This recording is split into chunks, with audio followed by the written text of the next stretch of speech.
Muito bom dia aos alunos da Escola Dr. Zé Simões Filho, turma do 7º ano, professor Michel com História. Hoje, no dia 14, de maio, como eu prometi para vocês, eu estou fazendo esse vídeo aqui para a gente conversar um pouquinho sobre o nosso assunto, que é a reforma e a contra-reforma. É o assunto de hoje que a gente vai conversar sobre aqui no nosso vídeo. Então, para ser assim, para ser logo direto, com vocês, explicar rapidamente aqui o que é que significou, o que é que foi a reforma e a contra-reforma, Nós temos que entender o seguinte, pessoal. Houve um período, na história em que a Igreja Católica era a toda poderosa.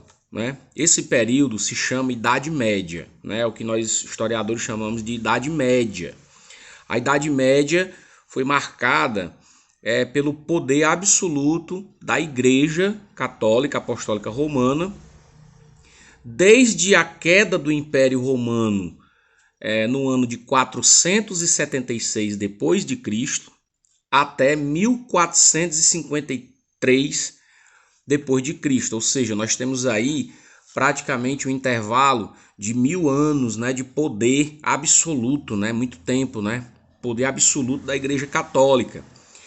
Então, houve um período, depois, no final da Idade Média, que foi esse período, desde a queda do Império Romano, no século V, até o século, praticamente até o século XV. Então, 14, 15, Então, nós temos aí praticamente 1000 anos, de domínio absoluto da Igreja, como sendo a líder, das instituições, de todas as instituições, jurídicas, sociais, enfim. A Igreja Católica, ela era a toda poderosa, Os tribunais, as escolas, tudo pertencia à Igreja Católica. E aí, pessoal, depois disso, depois desse período, de 1000 anos de domínio católico, a igreja começou a passar por mudanças, E essas mudanças a gente chama, começou, primeiro com dois fatores. O primeiro que foi o Renascimento, O Renascimento, que foi um movimento ideológico, um movimento também político, mas sobretudo um movimento filosófico, aonde as questões agora referentes ao homem e não somente a Deus, porque antigamente, nesses 1000 anos em que a igreja dominou, o monopólio das questões, de todas as questões que vocês imaginarem, era tudo, girava tudo em torno da figura de Deus, Deus era o centro das discussões. No advento do Renascimento, veio a volta, Deus saiu do centro das questões e agora voltou o homem. O homem agora que era o seu protagonista, o seu ator principal agora das questões, de todas as questões que vocês possam imaginar. Então, assim, agora não era mais Deus o centro da questão, agora era o homem. Então, esse período ficou marcado como o Renascimento, E junto com o Renascimento veio uma espécie de crise, de ruptura, de quebra, divisão dentro da igreja, E aí esse período, esse período de divisão, nós damos o nome de reforma, a reforma católica, A igreja ela teve que se reformar, ela teve que se adaptar às novas condições. Então, nesse primeiro momento, basta que vocês entendam isso, Então, nós temos aqui 3 itens enumerados aqui no nosso assunto, no nosso capítulo, que os motivos da reforma, na Idade Média, a igreja era rica e poderosa. Os bispos possuíam feudos enormes. O que eram feudos? Grandes extensões de terra, O Papa celebrava acordos políticos, porque a igreja era política, interferia nas escolhas dos reis, era chamado a coroá-los, etc. Mas havia um grande número de pessoas, grupos sociais e líderes políticos e religiosos descontentes com a igreja e com o imenso poder do Papa. Os motivos dessa insatisfação eram, aí você tem três motivos aqui que a gente pode enumerar na nossa aula, né? O poder universal do Papa, a corrupção e despreparo do clero, a venda de indulgências e falsas relíquias. Engraçado esse outro ponto aqui, né? Que a venda de indulgências, né? Era o seguinte, eu vou tentar ler para explicando fica melhor. Bispos e padres praticavam o comércio de artigos religiosos. Vendiam um objeto qualquer, dizendo que era um pedaço do osso do jumento montado por Jesus, né, na fuga para o Egito. Pedaço de madeira, dizendo que era madeira da cruz, né, que Jesus foi crucificado. Né, ossos, né, do próprio Jesus, né, imagina, né. Jesus ressuscitou, né, ele não ficou aqui, né, o corpo de Jesus não se decompôs, Jesus subiu ao céu, né? Então, assim, eles vendiam, né? Dizendo que era dos apóstolos, né? Os ossos do apóstolo. Quer dizer, eram verdadeiros absurdos praticados pela igreja naquela época, né? E aí, pessoal, a corrupção, né, dos padres, né? Os padres não levavam a sério, né, a sua vocação de sacerdotes, né? O Papa era o todo-poderoso, né? Então não podia ser questionado, não podia de maneira alguma ser contrariado, ele era infalível, né? Que é o que se chama de infalibilidade papal. O poder do Papa é absoluto, né? Ele é o representante de Deus na Terra, quer dizer, são coisas, né, que a igreja realmente teve que se rever, teve que se refazer para poder seguir adiante. Né? Isso daí foram alguns motivos que levaram à reforma. E aí, entre a reforma, você tem alguns nomes, né? Um dos mais famosos, o nome mais famoso, né, dentro desse universo, né, da reforma católica, chama-se Martinho Lutero. Quem foi Lutero, pessoal? Lutero foi o fundador da religião protestante. Né? Que é o que nós conhecemos hoje como os crentes, né? Da religião evangélica. Foi ele que juntamente com outros teóricos, né? Mas ele foi o mais importante porque ele foi o que causou maior impacto dentro dessas questões da igreja, né? Dessas questões eclesiásticas. Ele foi o que deu, digamos assim, o que deu mais trabalho à igreja, né? Foi Lutero, né? Lutero, quem era Lutero? Lutero era padre. Ele era um padre dentro da igreja. Agora é importante você notar o seguinte, viu, gente? O Lutero, quando ele fez as suas famosas 95 teses, né? Que foi o que ele se propôs a fazer, porque na verdade o Lutero, pessoal, ele não queria deixar de ser católico, viu? É um grande engano você pensar que ele rompeu com a Igreja Católica. Ele rompeu não porque ele quis, ele rompeu porque ele foi obrigado a romper. Porque o Papa disse, olha, ou você se retrata ou então nós vamos queimá-lo vivo, né? A Inquisição iria queimar Lutero vivo, né? Então, assim, ele disse, olha, eu não quero romper com a minha igreja, eu quero que a minha igreja se renove. Eu quero que os padres deixem de praticar corrupção. Eu quero que o Papa ele entenda que ele não é o representante de Deus na Terra. Ele é o representante da igreja na Terra, mas não de Deus. O representante de Deus na Terra foi Jesus Cristo. Ele é a única salvação. Então, Lutero ele queria modificar. Ele não queria romper com a Igreja Católica, de forma alguma. Isso aí é um erro muito que as pessoas às vezes podem incorrer nesse erro de não entender isso. Em 1517, o Papa prometeu que todo aquele que desse dinheiro para construir a nova Basílica de São Pedro em Roma receberia em troca uma indulgência plena, ou seja, o perdão eterno dos pecados. Então você podia cometer o pecado que você quisesse, mas você deu dinheiro para construir a igreja de São Pedro, então a Basílica de São Pedro, então agora você estava perdoado para o resto da vida. Então nós sabemos que isso não é verdade, né, pessoal? Vamos dizer, isso é um grande problema pelo qual a minha religião, a minha igreja passou no passado, né? Mas ela conseguiu passar por essa fase negra, vamos dizer assim, né, da história dela, não é? Porque, gente, a igreja tem muitos erros, viu? Nós sabemos disso, né? E nós não podemos fugir dessa realidade. Dizer que a igreja católica não cometeu erros, isso aí é um absurdo, né? Assim como a religião evangélica hoje comete erros, assim como qualquer outra doutrina religiosa pode cometer seus erros, né? Nós agora mesmo estamos vendo aí uma guerra, né, entre Israel e a Palestina, né? É uma guerra histórica, milenar, que já dura milhares de anos, né? Aquele pessoal, aquele povo, né? O povo de Israel ali sempre foi inimigo histórico, né?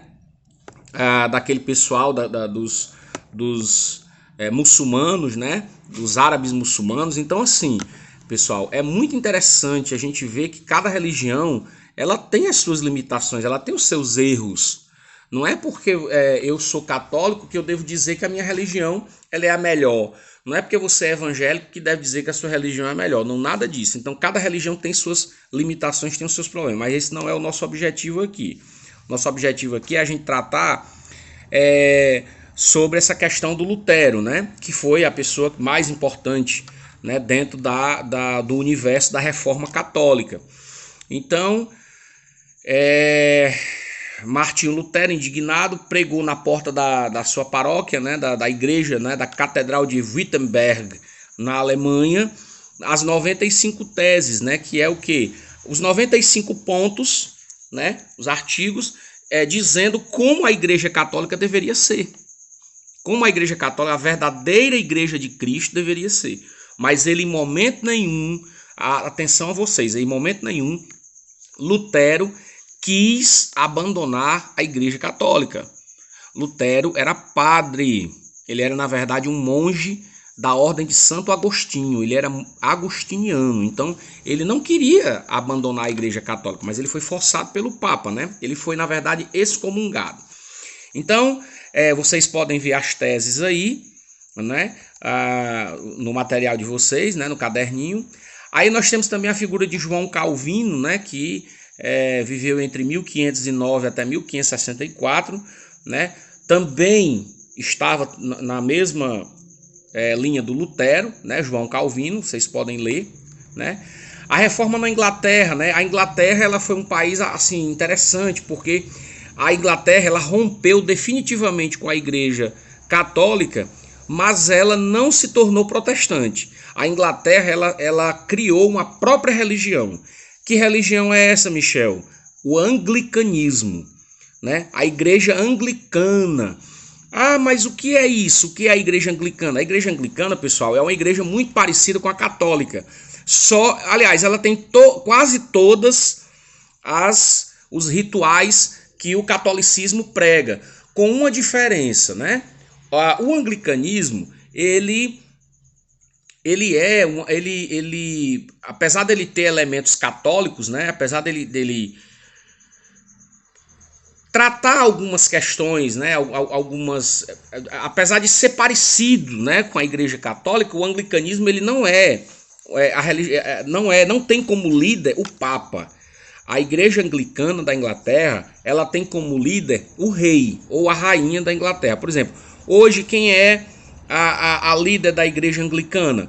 A rainha Elizabeth II, que é a rainha da Inglaterra no momento. Então é ela quem manda nos bispos e nos arcebispos lá da Inglaterra. E é uma religião que só existe na Inglaterra, né? É especificamente inglesa, da Inglaterra, né? Então assim, Michel, mas então não pode ter essa religião em outros cantos? Não pode. Aqui no Brasil tem várias igrejas anglicanas, né? Nos Estados Unidos também, que é o segundo país que tem mais igrejas anglicanas no mundo. Mas entenda-se que o líder desses sacerdotes, né, é a rainha da Inglaterra, tá certo? Então, nós vemos aqui, né? Para conter o avanço a reforma católica ou a contra-reforma. Para conter o avanço do protestantismo, né, das ideias de Lutero, e fortalecer o catolicismo, a liderança católica iniciou o movimento conhecido como Reforma Católica ou Contra-Reforma. Esta reforma foi impulsionada pelos jesuítas e pelo Concílio de Trento, e fez uso do Tribunal do Santo Ofício, né, que no caso era a Inquisição, também chamada Inquisição, para reprimir e punir seus adversários, né? Então isso aqui são coisas que vocês vão ler, né, e vão entender mais ou menos. Eu espero que eu esteja sendo claro, né, e objetivo nesse sentido aqui de explicar para vocês o espírito, né, assim, a visão geral da coisa, até porque a gente não pode se estender muito no vídeo, né? Tivemos a Inquisição, né? Para finalizar, o que é a Inquisição, né? Mas antes da Inquisição, deixa eu só ler aqui essa parte aqui, por favor. Vamos ler mesmo essa parte da Contra-Reforma.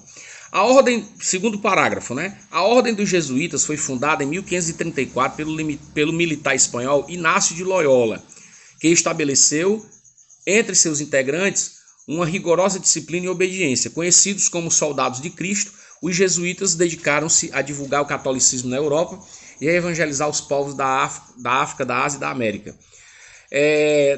Os jesuítas atuaram também na educação, né? Inclusive o Papa Francisco, ele é jesuíta, ele é dessa ordem dos jesuítas, tá?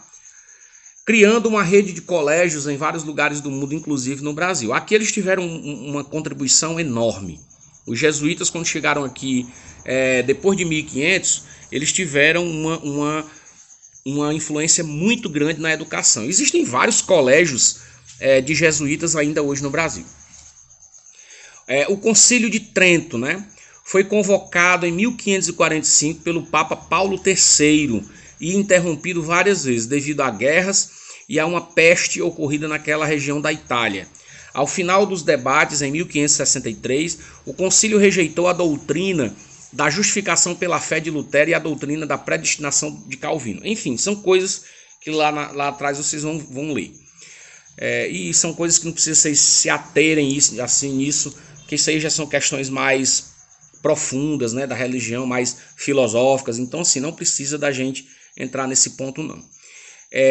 O concílio também considerou crime a venda de indulgências, né, a venda de artigos religiosos, né, falsificados, reafirmou o poder do Papa, conservou os 7 sacramentos e o culto à Virgem Maria e aos santos, propôs a criação de seminários para instruir e formar os sacerdotes, reeditou o Index, né, que era o índice de livros proibidos, né? A igreja tinha um índex, né, que proibia de algumas pessoas, aliás, de todas as pessoas, lerem alguns livros.